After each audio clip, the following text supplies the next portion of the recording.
Hello, welcome to Talk About Houses. I'm Todd. I'm Oana. Okay, so here's the scenario.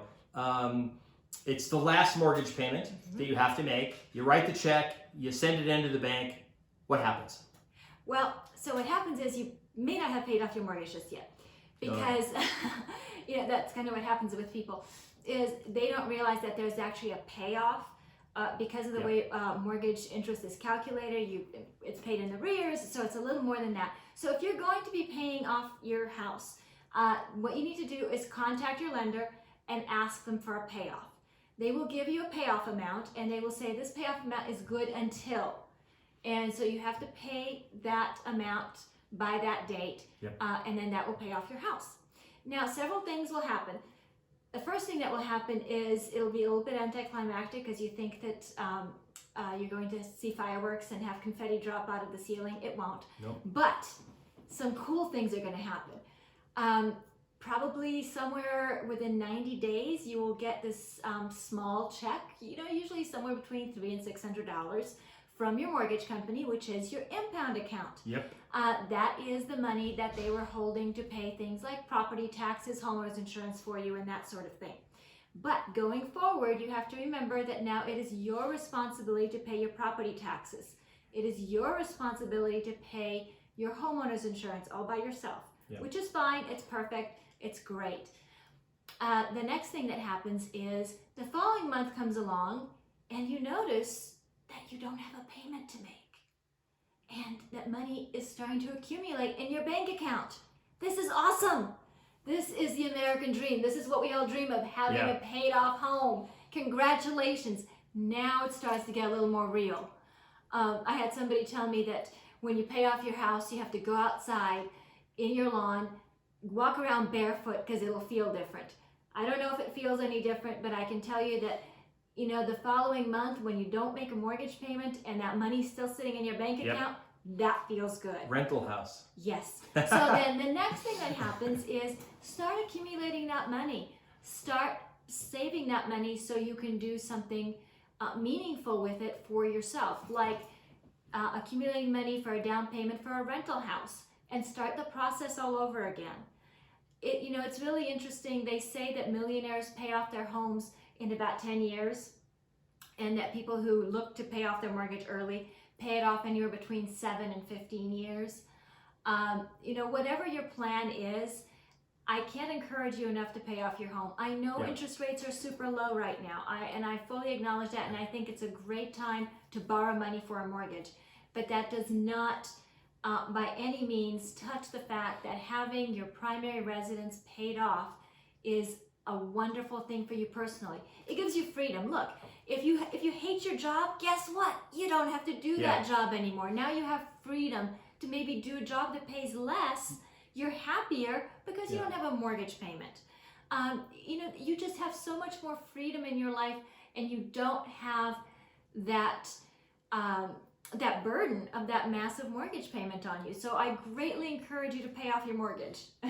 A couple things that when you call the bank for and it doesn't have to be the last payment. You could have an inheritance or something, and some money falls shows up on your doorstep, and you say, hey, let's pay off the house. Let's just get it paid off. So you call the bank, you get it paid off. It's usually, a lot of them do 10 days because they want to give you enough time to write a check, send it in, have them deliver it. I recommend doing the FedExing it to them or overnighting it, so they get it, and then that way you can see it in your account. The other thing is, you'll see it in your account paid off, but it still takes a while. They don't instantly send you all the stuff, right? The big thing is, make sure you know how to pay your property taxes. You've probably never done that. Most people have never paid their property taxes. They just pay their mortgage, and their lender pays property taxes. So when you own the home, free and clear, you got to pay property taxes. And then homeowners insurance, because if you forget and it lapses and your house burns down, you're out. You're just out. You're not going to be covered. Your lender doesn't want that to happen, so they keep it going. Here's the cool thing: even if you don't pay it off completely, just if you pay extra payments, this cool thing happens. Now, you probably, some of you have made extra payments or thrown in an extra $5,000 on it. but you still have the same payment every month. And you're like, wait a minute, if I paying off faster, why isn't the amount going down?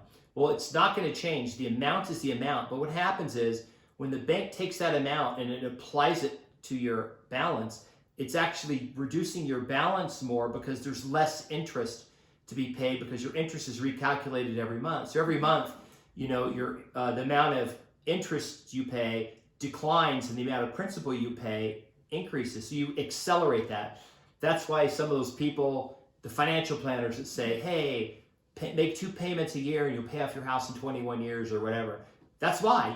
It's not anything magical about 2 extra payments a year. It's just when you make more payments on your mortgage, the balance goes down, so there's less interest, so it pays it off faster. Right. Just make sure that if you're making extra mortgage payments, you do specify that you want that to go to principal. Okay. Yeah, there are some places, if you don't do it, they'll say, oh, you made 2 payments, so you don't have a payment next month. You're like, no. I want this to go to principal, and then, the $1,000 is extra principal. It's not. Sometimes if you mail in a statement, it says additional principal. You can write it in there. If you pay at the bank, you can just tell them what you want to do. And if you're paying online or however, you may have to contact them and say, hey, how do I make a payment? And then, of course, when you get your statement, check it, make sure it's applied properly. Right.